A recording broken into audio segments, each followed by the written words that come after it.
sengilandelana ngedwa nje kanje.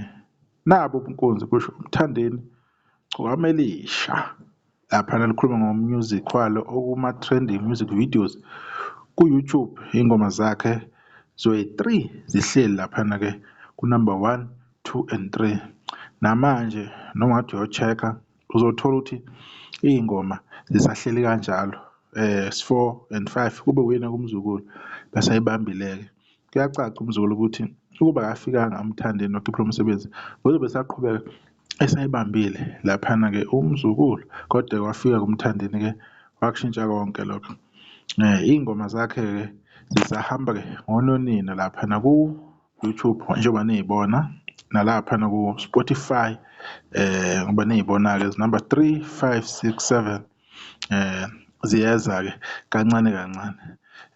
Asazi ukuthi mhlawumbe emlandweni kamaskandi or nangaphambilini kuye kwenzeka yini umuntu uma ekhiphe i-EP, iy'ngoma zakhe zoyi-3 eziku-EP zikube kuma-trending list zilandelana zize zibe u-3, eziwu-2 nokuyibona.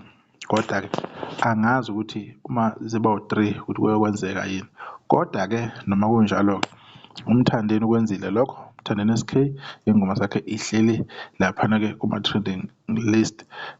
Sisalindele-ke umsebenzi omusha-ke ka-SK awuthembisile-ke. Sisalindele-ke abantu abazoba nemicimbi, sisalindele abantu abazokhipha, kodwa-ke yizo iy'ndaba lezi ezenzakalayo laphana-ke ku-YouTube. And-ke kuyajabulisa kakhulu ukubona ukuthi ena u-YouTube umaskandi usayibambile laphana ku-YouTube.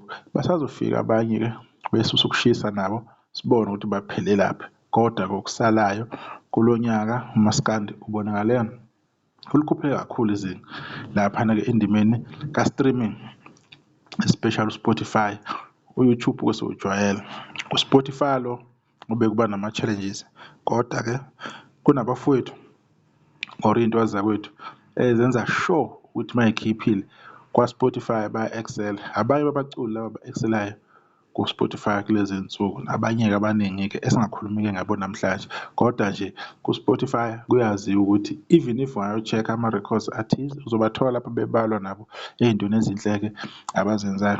Ividiyo-ke sesizoyibamba khona la bekukuveza nje ukuthi yena kusukela izolo enze i-post uMthandeni, namanje iy'ngoma zakhe zisahleli ngokulandelana zoyi-3 24/7.